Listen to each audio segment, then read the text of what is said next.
Now, when you learn thermodynamics, naturally we would like to learn types of systems. So, there are three types of systems depending on nature of boundary. Open system. Open system where certain boundaries are real and certain boundaries are imaginary. So, dotted line which I am drawing is an imaginary boundary that only human beings can think of. Now, in such a system, right, you can exchange, or this system or a thermal, right, conical flask can exchange energy as well as matter with surrounding. Such a system is called as open system. Hot tea or a coffee placed in an open container is an example of open system. Remember, open system will not have all the boundaries real. Certain boundaries, all the boundaries are not real. Certain boundaries are imaginary. Such a system is called as open system. Closed system. Now, example is if you have a container with a cork. Now, that cork allows heat to be escaped. That means energy can be exchanged, but matter cannot be exchanged with the surrounding.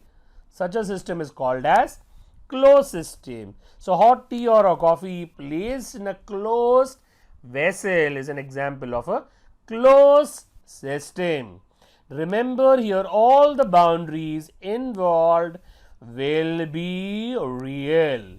All the boundaries are real, no boundary is imaginary. Then, isolated system. Now, remember, right, if there is an insulating material surrounding the conical flask, everywhere you have an insulating material surrounding the conical flask.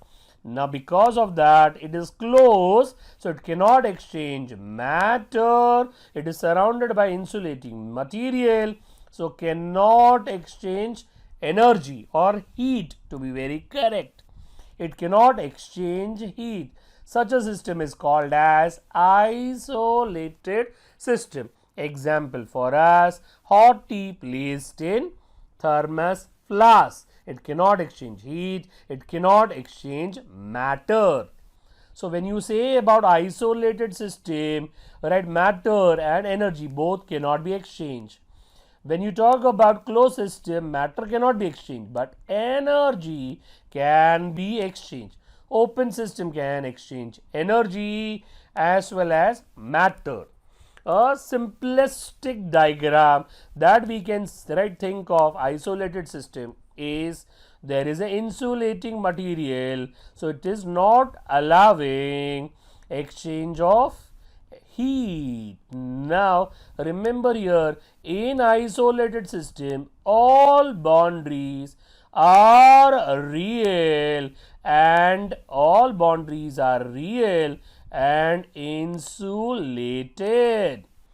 Now, right, such system in the future part of the chapter or further part of the chapter will be called as adiabatic system. In real world, there is no example of isolated system. Although in our board exam or in our final theory exam, we are going to write on this example hot tea placed in thermos flask, but in reality, we know thermos flask is not an isolated system because tea kept in thermos flask normally becomes cold within 4 to 6 hours. So, in real world, right, there is no example of isolated system. We can give only one and only one example of an isolated system, that is entire universe. Entire universe is an example of isolated system because we are imagining our universe with no surroundings. When I say the word universe, remember I am thinking right about a universe which includes Milky Way too. Milky Way as a part of universe. So, imagine universe bigger than Milky Way. Whatever NASA represents, whatever NASA shows where our universe goes. Beyond that universe, there is no surrounding. When there is no surrounding, that means energy and mass of universe is constant. Based on that only, we have learned in our lower standard a statement: total mass and energy of universe is constant, because there is no surrounding, so it cannot exchange only. So total mass and energy is constant. So that was basic information about types of system.